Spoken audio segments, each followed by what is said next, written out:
Maniniwala ka ba na kayang magpatayan ng magkapatid or patayin ng kapatid ang kanyang kapatid? O iniisip mong imposibleng mangyari yon dahil iisa ang dugo nila? Matagal nang nangyari ito sa kasaysayan. Sa Biblia, si Cain at Abel, magkapatid na parehong minahal ng Diyos, ngunit sa dulo, dugo ang naging bunga ng inggit at galit. At ngayon, tila muling nabuhay ang parehong kwento, hindi sa mga pahina ng lumang kasulatan, kundi sa isang tahanan ng isang kilalang pamilya sa Pilipinas. Isang pamilya na tinitingnang simbolo ng tagumpay at pagkakaisa. Ngunit dahil sa kasong ito, nahati sa pagitan ng pagmamahal sa pamilya at hustisya. Bago ang lahat, kung bago ka pa lang dito sa ating channel, huwag kalimutang mag-subscribe at i-click ang notification bell para lagi kang updated sa mga bagong video na i-upload ng True Crime Asia. At malaking tulong na po ito sa katulad naming maliliit na content creator.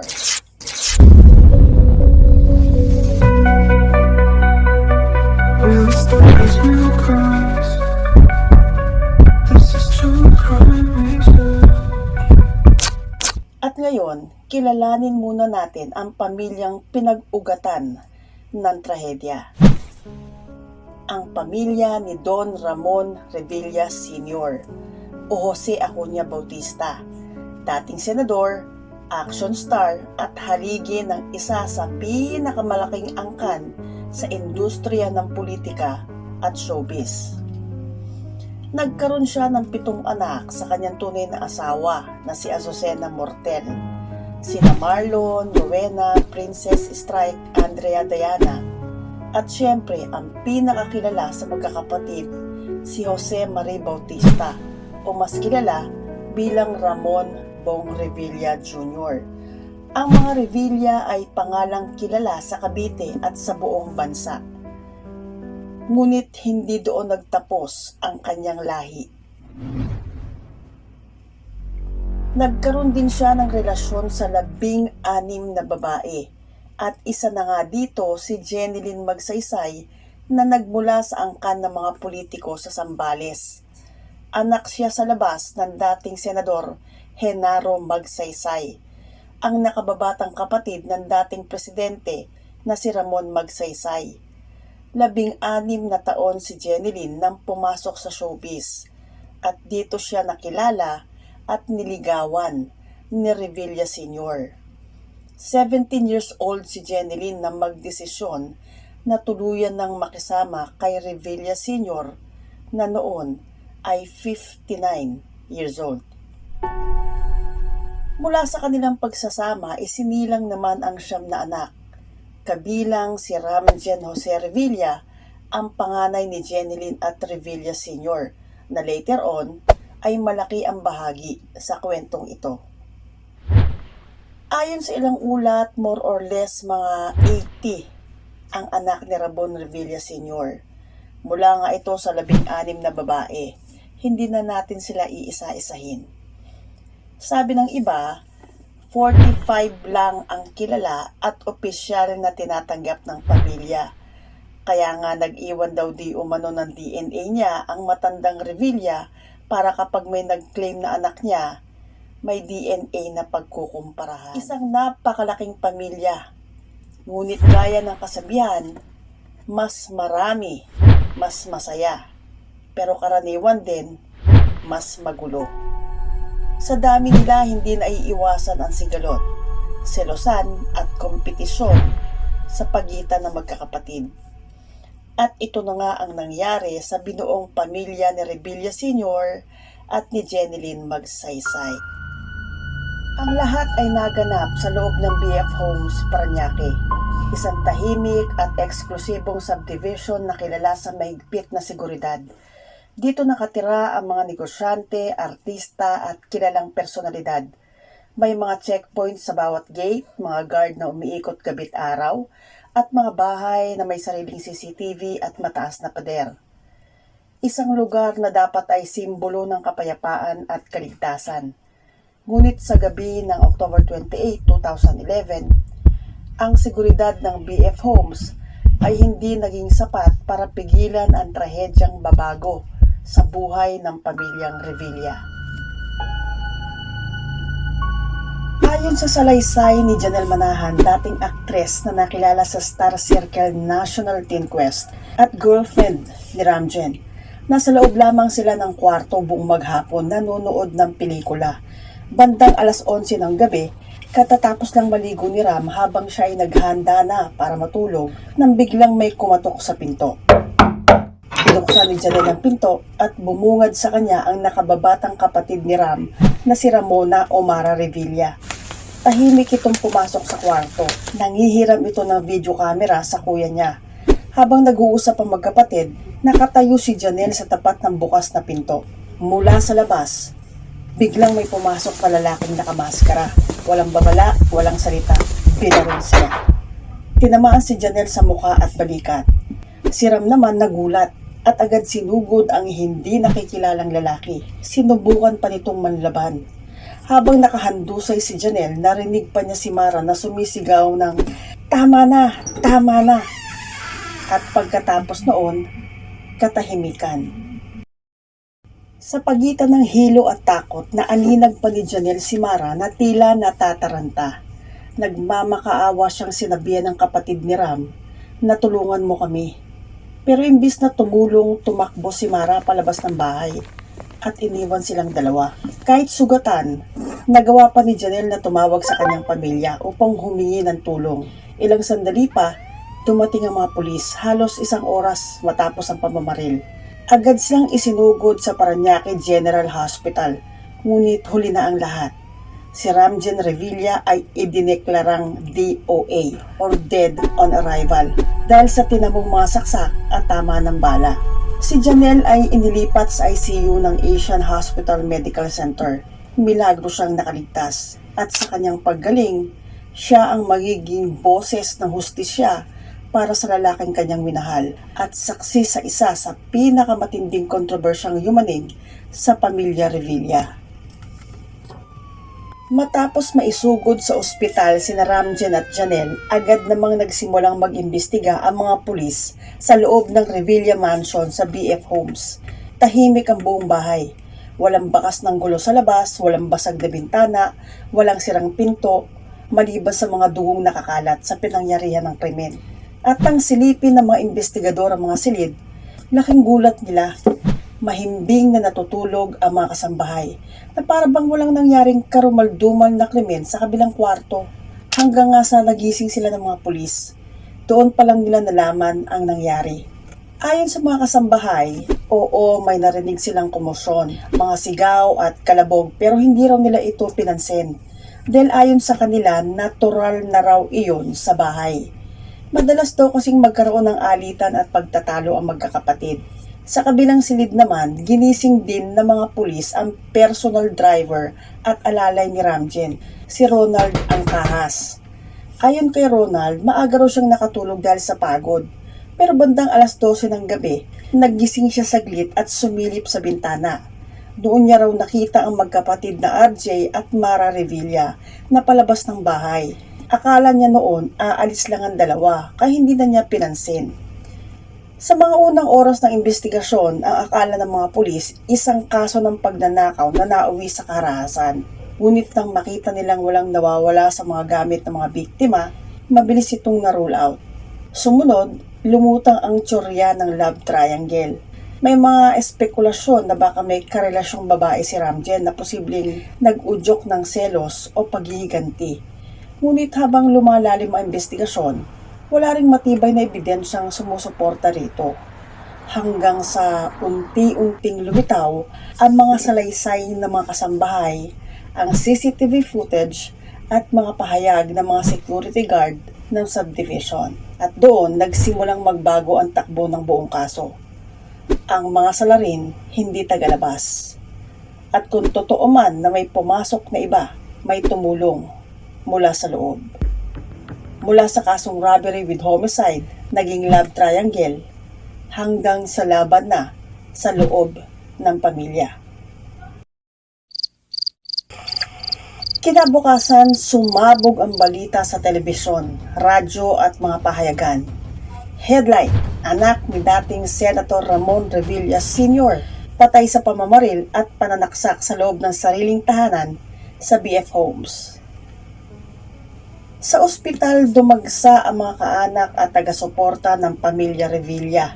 Dumating sina Senador Bong Revilla kasama ang kanyang mga anak na Brian at Cholo, na kapwa lumaki ring malapit kay Ramjen kahit magkaiba ng ina.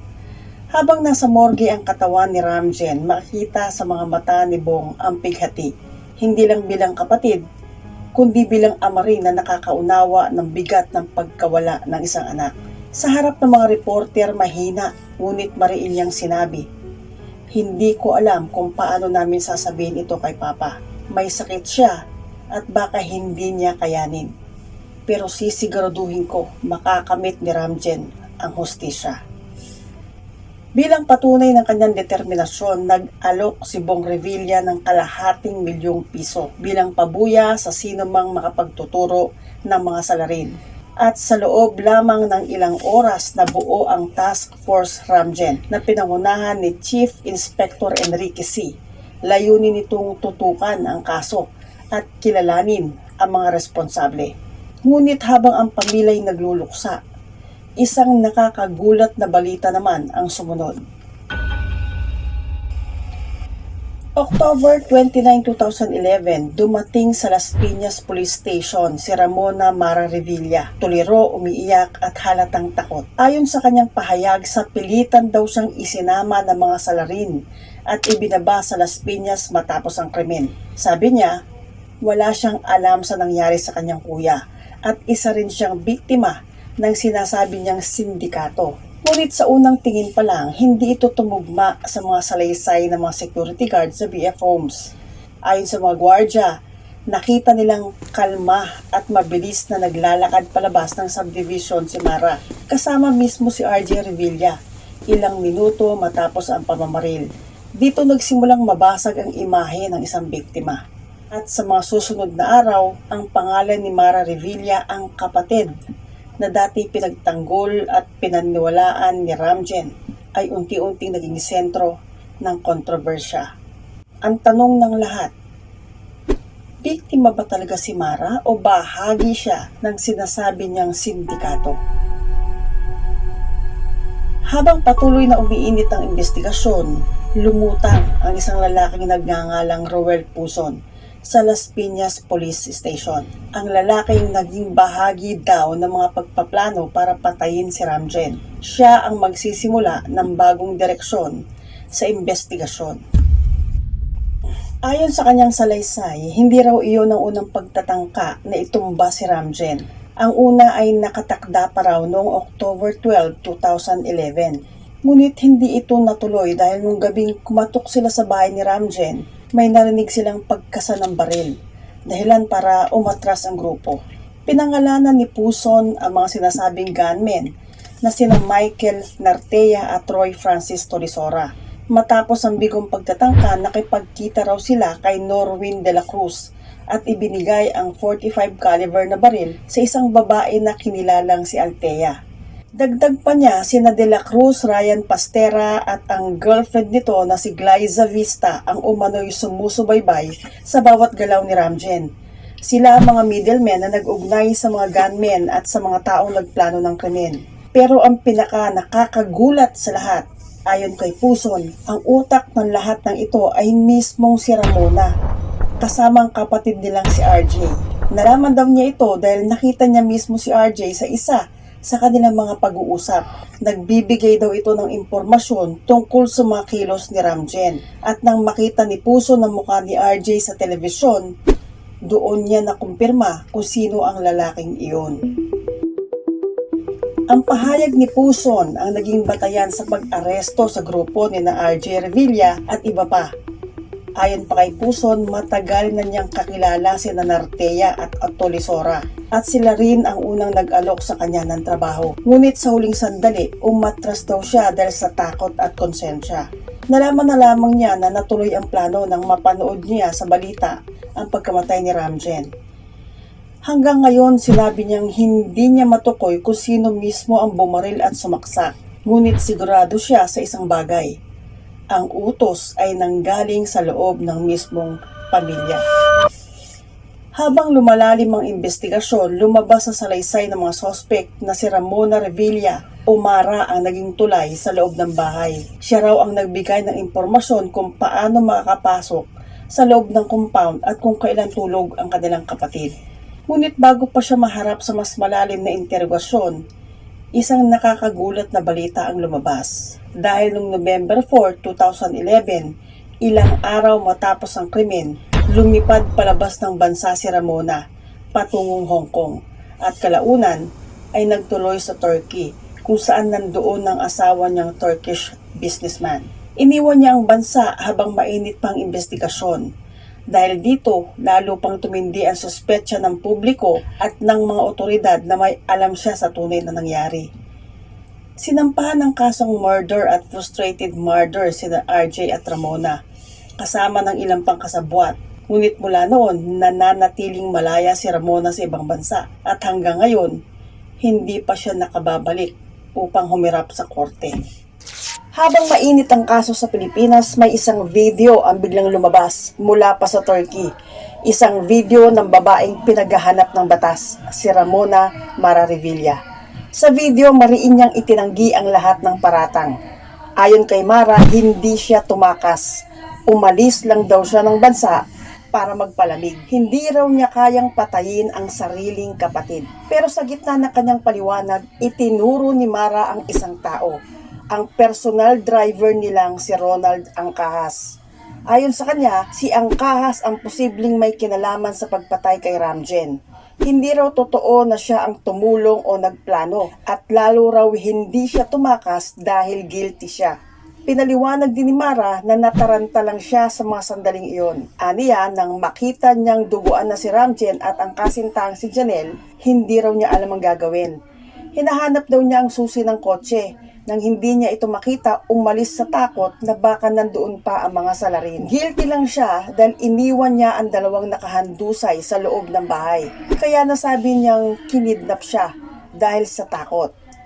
Hindi niyo alam ang totoo, sabi ni Mara sa video. Ipinagtanggol ko lang ang sarili ko. Hindi ako halimaw, hindi ako mamamatay tao. Ngunit para sa mga Pilipino na kapanood nito, ang tanong ay malinaw. Kung wala kang kasalanan, bakit ka tumakas?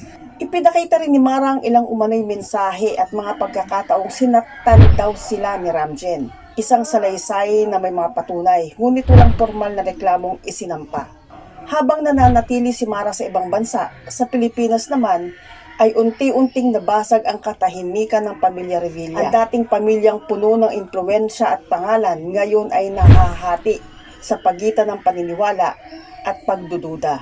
Matapos pumutok ang kaso, isang bagong gulo ang umusbong. Hindi na ito tungkol sa bala o saksak, kundi sa pera.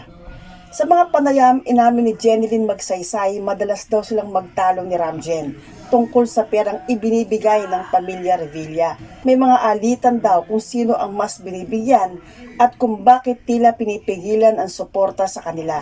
Ngunit ayon kay Senator Bong Revilla, hindi totoo yon. Sinabi niyang lagi nilang tinutulungan si Jeneline at nasasaktan siya sa mga paratang laban sa kanilang pamilya. Habang lumalabas ang sagutan sa telebisyon, mas lalong nabasag ang imahe ng masayang angkan ng mga Revilla.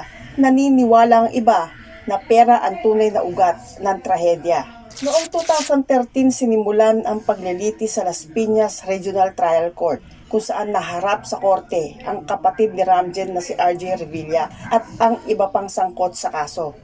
Sa harap ng mga hukom at mamamahayag, itinanggi ni RJ ang lahat ng paratang laban sa kanya. Ayon sa kanya, isa rin daw siyang biktima ng maling akusasyon. At sa halip na hustisya, pagkawasak ng pangalan ng pamilya ang naging kapalit. Anya, sinira ng mga kasinungalingan ang pamilya namin. Ngunit habang patuloy ang paglilitis lumipas sa mga taon ng paghihintay, pagdududa at pag-asa.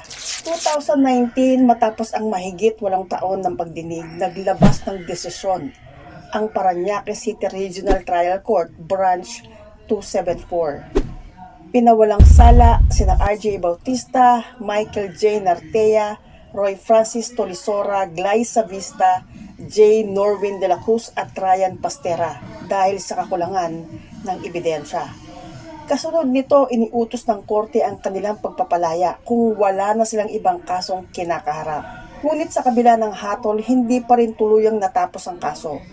Naglabas ang korte ng warrant of arrest laban kay Maria Ramona Belen Bautista, ang kapatid din ni Ramjen at RJ na hanggang ngayon ay nananatili sa labas ng bansa.